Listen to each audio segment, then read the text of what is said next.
The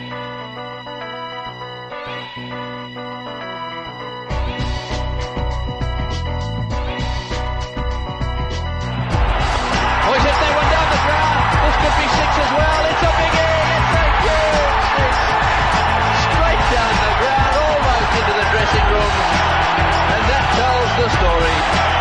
What an innings this is. What are Eunice's being slaughtered? Couch Talk. Hello and welcome to Couch Talk. Today's guest is the comedian, cricket columnist, and probably the single biggest reason Cricket Info Stats Guru is still in business, Andy Zaltzman. We'll be talking about the intersection of his cricket obsession and comedic profession, in addition to US and UK politics, the England team's prospect in India, and of course, the KP situation. Welcome to the show, Andy. Thanks for having me on. It's my pleasure. What is the typical day/week in the life of Andrew Zaltzman? Well, not wildly exciting. I spend, probably a day a week, I guess, on my cricket blog and a couple of days working on the Bugle podcast. I've been doing a radio show on 5 Live, most of all of those involve basically sitting on my own in a shed, looking stuff up, looking up cricket statistics or making up lies. So it's not the most showbiz of lifestyles, I have to say. And then occasionally go out and do some live gigs. Play football once a week with a group of other comedians in South London, which is obviously extremely high quality, and talk to my children when the opportunity arises. Where do you fit in your stand-up routine and other shows that you do around the world? Well, the stand-up I do slightly sporadically now. I used to do sort of 3-4 gigs a week all around Britain, driving a lot of miles late at night to and from shows. But since having children and also doing the Bugle podcast, I've not done as much live stuff as I used to. I tend to just do my own shows in little theatres and art centres. And I've just sort of finished a sporadic tour of British venues a couple of weeks ago. So I'm not doing a great deal of stand-up right at the minute, but hoping to do more next year. I mean, it looks like in the current climate, people like you are sort of Renaissance men, because you do stand-up, you do radio shows, you do commentaries, you do blogs, and and you're in different areas, cricket, football, and comedy and politics. For example, we have Atif Nawaz. Of course, you know him.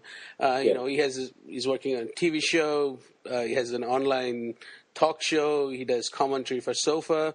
Do you see a change in trends? Because you used to have people specialized in one aspect of things, and they used to produce more content along those lines. But now, you're basically a jack of all trades. Yeah, I think me and Atif, certainly, we're basically the Leonardo da Vinci's of the 21st century. I think that's basically a verifiable fact. But I guess part of that is just down to the fact of how the internet works, that it's just opened up a lot of opportunities for you to, create your own content, whether it's written or audio or video. And so you can do all these different things, whereas certainly maybe when I started out in stand-up, you basically just did gigs and, tried to, alongside that, maybe get a bit of radio work or a bit of TV work. So the range of things you can do as a comedian now are much broader. It's opened up opportunities in sport for comedians that probably weren't there previously. Looks like the one area where you have Atif beat, and this is according to Wikipedia, is that you delivered your son at home. I did, yes. Yeah, it was on the plus side, I managed to get about a 25-minute stand-up routine out of it, which I'm not sure my wife was entirely convinced was the correct response. But luckily it was quite a straightforward birth in the end. But it was a kind of nerve-wracking, nerve-wracking moment, well, like the kind of last ball of a big one-day match, and I had to get it right. I had to take the catch. I've always been a pretty dodgy fielder playing cricket, so I had to take that very important catch of a very slippery boy. So luckily, I managed to cling on and threw him in the air and high-fived my wife. Look to see the replay on the big screen. So let's get to that area of common interest to us, which is cricket. Your origins in cricket and why you're so passionately crazy about it. Well, I got into it in 1981, which obviously was a fairly good summer for English cricket. Might have given me a slightly skewed view on what following the England cricket team was going to be like, certainly for the rest of the 80s and a lot of the 90s. But I think I just sort of accidentally got into it because my dad was, well, I mean, he played a bit and followed it as a boy, but he wasn't really that into it. And so I think I just chanced upon it watching television on my own and thought, oh, this is good. And we lived in a little village in Kent, and there was a village cricket pitch right in the middle of the village, so we used to sort of see it being played there. But I think, it was just a chance of fate that I happened as an impressionable 6.5-year-old boy to be exposed to, one of the greatest England series of all time. And then my father bought me a couple of books about it for my birthday sort of later that year. Mm-hmm. And that sort of kicked off my obsession with the sport that has occupied an unhealthy proportion of my brain ever since. Do you still play the sport, or you just obsess over the statistics? I don't play much now. I used to play a lot of village cricket, which was the highest level I ever got to, and rightly so. But it was great fun. But when I started doing stand-up, I was doing a lot of gigs on Saturdays and Sundays and couldn't play. Cricket had to be sacrificed on the grounds that it was becoming increasingly obvious that I was never going to make a living from it. So, I mean, it's just selectorial prejudice against ginger-headed players. Thankfully, Johnny Bairstow is finally breaking through that lost taboo. So I don't play much. I play maybe a couple of games a year. I'd like to play more, but with a job that has irregular hours and commitments, plus a wife and 2 small children, spending a day standing in a field for fun is slightly hard to fit into the schedule. In the confectionery stall blogs that you do for Cricinfo, a lot of the stats sound real. A lot of them are very convincing. What percentage would you say are made-up stats? I think all of the stats that I put in are real. I've just spent probably more time than I should working them out and looking them up and making the stats guru function on Cricinfo earn its money. So I don't think I don't ever use made-up stats. I use made-up facts, but not made-up stats. So I think there's a very, very different thing. But all of the stats I use are, albeit sometimes meaningless and obscure, they're all genuine. So you have S. Rajesh on speed dial, or do you have a hamster, punching the numbers for you constantly? Yeah, I have a little underground cave with an infinite number of monkeys working out cricket stats for me. They're the same ones that worked on Shakespeare's plays, so or the descendants of them. I don't have S. Rajesh on speed dial, but we did do sort of exchange occasional emails complimenting each other on whatever stat we dug up that week. So for a lot of the people that I know, bloggers and others, we spend inordinate amount of time on Stats Guru, looking up some random stuff. But you still have all of us put together in terms of the nuggets of information that you dig out. So on an average week, how many hours do you think? I mean, you said you spend a day on your article, but how much of the prep work in terms of statistics goes in? Like, how do you put the whole post together? It varies from blog to blog. Some are obviously more stats-based than others, and sometimes it's kind of hard to, because I have to try and make the blogs funny as well, and it's sometimes a bit hard to turn a stat into a joke whilst sort of keeping it relevant. I do. It varies. I mean, some weeks I'll have an idea and try and look up, see if I can find some stats that back up that idea, and then end up spending kind of then 3 hours later or suddenly realize, hang on, I haven't written anything, but I've got 3 pages of stats that are of no interest to anyone other than me, and only of partial interest to me. So, I mean, this is the problem with being paid to write about cricket. I can justify that kind of thing as work, which frankly it shouldn't be. So. It varies. I mean, some blogs will take several hours research and then a few hours writing as well. So and others that are more, I guess, opinion pieces or what you might call, I guess, colour pieces or comment pieces don't take quite as much time in the preparation, but might take a little more time to write. And when it comes to the World Cricket Podcast, I noticed that you started publishing the transcripts. Who does the transcribing for you? Well, when I do the podcast solo, it's basically scripted. Mm-hmm. And I just had, when I first started doing it a few years ago, some people said, "Look, we can't download it because we don't have the sufficient internet. Can you just put a transcript up?" So I just put a transcript up for people who don't have fast enough internet in whatever part of the world they're accessing it. But they are ideally more people will listen to them than read them. But it was really just so people who couldn't download the audio or stream the audio, they're on a dial-up connection or whatever, could still read it. I mean, for me, the same thing happened in the sense that, I was just publishing the audio and people said, well, why didn't you transcribe it?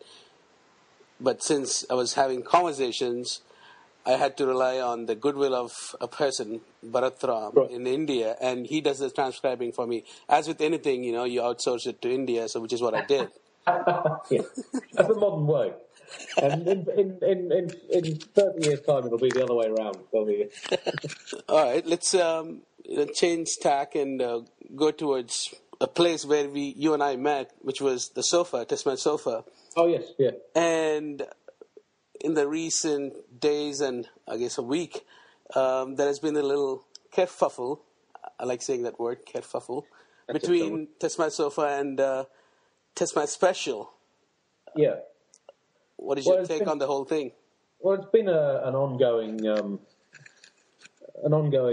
sort of bicker, I guess, for a while now. That I guess from Test match special's point of view, they've paid for rights to be the live broadcasters, so might see the sofa as a threat. But I don't think there's much crossover in their audience.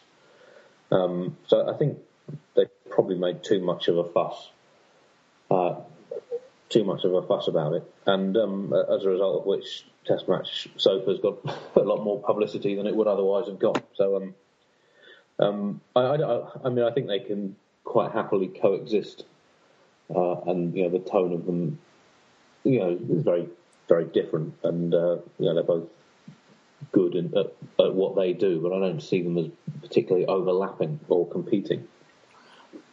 Let's say, for argument's sake, there are 10 different versions of Test match sofa, across different parts of the world, or in England itself. What would you say then? Then they're definitely cutting into some of the Test match special audience. What would you say? This is just a hypothetical question. Well, I guess, the thing is, if there's that many, then it's more likely that they'll split the online alternative commentary audience between them, rather than coaxing people away from listening to Test match special on the radio. So I don't know. I guess in the future, when and it's already happening that more and more people are listening to radio through the internet, that it's more direct competition. But Test match special is so well established and has a sort of inbuilt authority that there's going to be a lot of people who will just happily listen to that, and that's fair enough. It's very good as commentary, and they have a lot of very good commentators and pundits. So, it is. I can see why they're trying to defend their territory, but I'm not sure that the way they've done it was necessarily the best way, or whether they really had to do it at this stage. But it's, I'm not a businessman or really sort of interested in the sort of political side of these things, so I don't really know, to be honest. Well, you've been on the sofa multiple times, and yeah. Do you have a horse in the race? Do I have a horse in? Well, no, not. Do I have a vested interest in it? Not really. No, I mean I don't have. So tomorrow, this match a special. Hey Zaltzman, why didn't you drop by? Then you'd be more than happy to, wouldn't you? Yeah. I mean, I was on a test match special once during the World Cup, during the team call, and I think someone else didn't turn up, and they came into the press box and said, "Can you come on in 20 minutes?" And it's a show that I've listened to since I was a little boy, and I still listen to. But realistically, I'm never going to be one of their lead commentators. At the same time, I go on Test Match Sofa just for fun because it's nice sitting and watching cricket with other cricket fans and talking about it. So I don't think I've got a particular vested interest on either side, and I sort of hope that the current status quo where they're coexisting, I think, in parallel rather than in competition. I'm perfectly happy with as someone, I guess, with a toe rather than a foot in each camp. Fair enough. All right, let's talk about the ongoing soap opera that is the England cricket team. Yeah. What do you make of the team that has reached the Indian shores with Andrew Strauss, who, I guess in all respects, held the team together? How do you see this team under Cook progressing, and now that they have reintegrated Kevin Peterson, what do you see as the prospects of the team? It's slightly hard to predict. They've become very unpredictable as a side, England, and how they fare in India depends on the usual things of touring a subcontinent, as to whether we can dominate the Indian spinners and whether our bowlers, who have generally been effective in English conditions, can transfer those skills to less favourable pitches, which obviously we haven't done particularly effectively in recent years. Although, I mean, last winter against Pakistan and Sri Lanka, the bowlers bowled very well and penetratively on Asian pitches, but the batting failed rather uncharacteristically. But with it's a strange thing for a captain to come into a team in such a degree of turmoil, and without having led England in a test match yet, Cook seems to have had to deal with more press conferences and media questions than most captains get in a year and a half of captaincy. So obviously any new captain coming in it's a significant challenge. Cook doesn't have that much captaincy experience, but has done pretty well in what he has done. At the moment, unassailable in terms of his position in the team, has a lot of experienced players. So it should be a fairly seamless transition from that point of view. But it's more a question of whether the team can recover the cohesion and the form that it showed in the year and a half when it dominated all the opponents it played. And it's not... I'm not sure it'll be that easy to recover that. But that said, the Indian team's had a rocky time as well. They've won their home series, but not against particularly strong opposition. So it's two teams that have faltered significantly, having been very good, which makes it quite interesting. And you'd favour India because of their home advantage and England's historic ineptitude against even half competent spin in Asia. But England have a lot of good experienced batsmen, and they should be doing better than they have been. But it'll be a big test for Ashwin and Oja, who've done very well, but in home tests against New Zealand and West Indies. But it might be a step up for them. It might, given England's performances last winter, actually be a step down. So it's it's quite hard to call the England team at the moment. They have veered wildly between extremes of excellence and on and off pitch ineptitude over the last couple of years.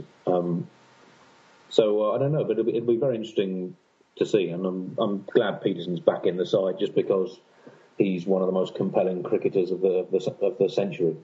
What did you make of the whole KP situation? And did you ever receive text messages from Kevin Peterson?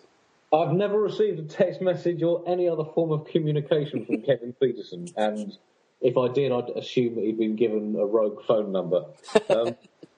So it was a irritatingly childish episode that was poorly dealt with, I think, by basically everyone involved. I think Cook did a pretty good job when he was appointed captain of smoothing the troubled waters, but no one's emerged from it particularly with any credit. It'll be interesting to see if it affects Peterson as a player, because in the last year he's played several spectacularly brilliant innings whilst being a bit inconsistent at the same time.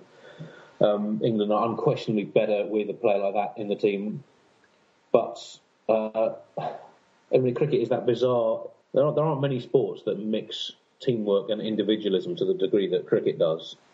So you can have a player that no one likes, and you can still be reasonably cohesive as a team. But he's a fascinating cricketer and quite a fascinating individual, that he seems to play cricket with when he's playing well, with such a clear, calculating mind, and that mind does not always seem to kick into gear off the pitch. So it'll be fascinating, and he's one of the few England players who you think could dominate in an innings in India and score a fast, sizable 100 in such a way that damages the opposition. There's a question from a listener, and he's the official couch scribe, cricket couch scribe, Bharatram. The question for you is, we live in a time where anything that is said by a person is read and analyzed and cut and diced by hundreds and thousands and millions of people and interpreted in many different ways. As a comedian, it is your job to mock / ridicule and make fun of people or groups of people or the work they do. How hard is it to keep the audience entertained, draw a line between entertainment that you're dishing out as a comedian and stay within the line while making a emphatic comment about something? I guess that's a balance that you sort of learn to achieve through trial and error as much as anything. I don't think there's any hard and fast rules about how you do that. In terms of political satire, there's different ways of treating any subject. You can treat an extremely controversial subject with a degree of taste that means that it shouldn't be offensive. At the same time, you can treat a completely neutral subject in quite an offensive way. It depends what type of comedy you're trying to achieve and why. Yeah, I think it just generally comes down to an approach, and that you need to find that suits your style. I have a sort of non-confrontational style, I guess, so I don't really set out to offend. I might set out in a bit of political comedy to provoke some kind of thought, but I don't really set out to do so in an antagonistic way, because I don't really have the voice or the face to do that, or the leather jacket. So I guess it's just a process of learning how to strike the balance that you want to strike. I think certainly as a comedian also, I try to remember that the first task is to make it funny, and then if you can do that, then it makes any sort of satirical point that you're trying to put across generally more effective anyway, if there's a good laugh involved in it. Yeah, I mean, you're a political animal. You do the Bugle podcast with John Oliver, who I see on almost a daily basis on TV here in the States. Where do you think this election is headed? We are less than 48 hours, about 48 hours away from the election happening here in the U.S. Well, I hope Obama wins. I don't entirely trust Mr. Romney, and I mean, I don't know if America does either. I'd be surprised if it does, and I don't think it should. I mean, American politics is just totally baffling to an outside observer, and it's a strange, wonderful in some ways, absolutely crazy in other ways democracy. I mean, it seems that the bookmakers have Obama now fairly strong favourite, but after what happened in 2000, I just do not trust the American electorate. I'm hoping. I think, clearly Obama's not done everything that he said he would do and that he set out to do, but that's just the nature of politics. It is almost impossible, particularly it seems in the American system, that when he's not had, the way the system works, he's had a lot of Republicans sort of working against him. It's like trying to perform brain surgery whilst your assistants are smashing you on the head with a frying pan. It's understandable that he's not achieved what he's set out to achieve. Politics is very difficult when you've got so many different competing interests pulling in so many different directions. So I think he's done okay in difficult circumstances. What is your general take on how politics is handled on either side of the pond? Well, there's a lot more political media in America, which is, I think, why the Daily Show has been so successful for so long. That a lot of what it deals with is the media associated with politics, which we don't have in this country, and so there's sort of more to satirise on a daily basis aside from the actual issues. It's the treatment of the issues. Mm-hmm. Everything seems a lot more extreme and polarised in America. Seems more antagonistic. People seem to have the people seem to have much stronger party loyalties than they do in Britain, where generally over the last couple of generations, people have become less and less attached to specific political parties and slightly apathetic about parliamentary politics. In both countries, I think there might be a sense that your individual vote doesn't count for a lot due to the way that the voting system works. That's certainly true over here with the first past the post system. If you live in a safe seat, your vote is essentially meaningless. So I think there's clearly a lot of frustration with democracy in most democratic countries. There's always a sense that things could be done better. But the problem is, in a country of 60 million people, there's probably 60 million different ideas on how it should be done better. So, the point that you made about the extremes in terms of politics, and I find it to be true in cricket as well, in the sense that there are now people with entrenched views that wouldn't budge. Either the BCCI is the devil, or it's the savior. Nobody's willing to give cut the other side any slack.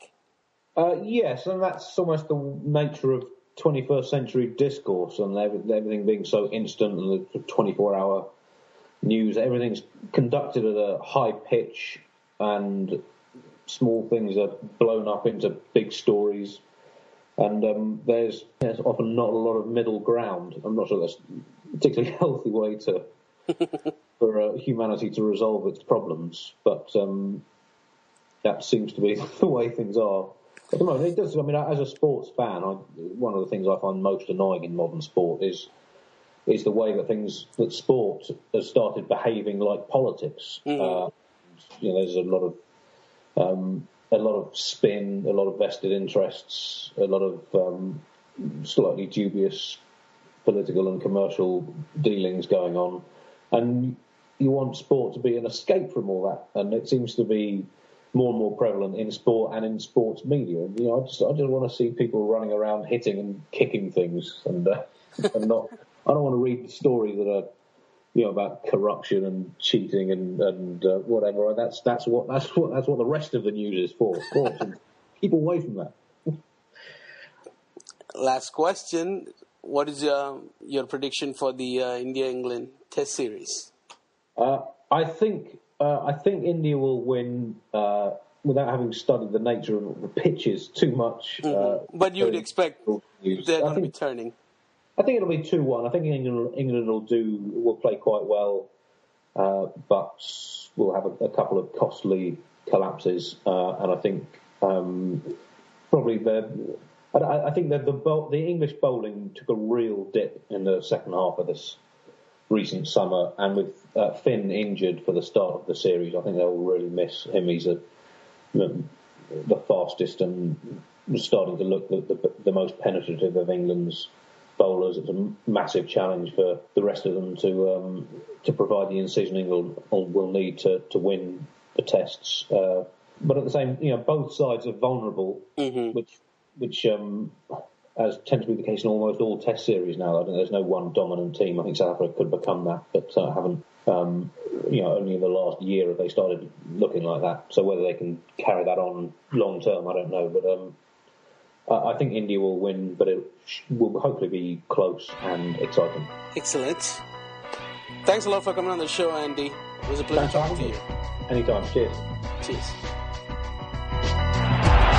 Oh, he's hit that one down the ground. This could be six as well. It's a big hit. It's a huge six. Straight down the ground, almost into the dressing room. And that tells the story. What an innings this is.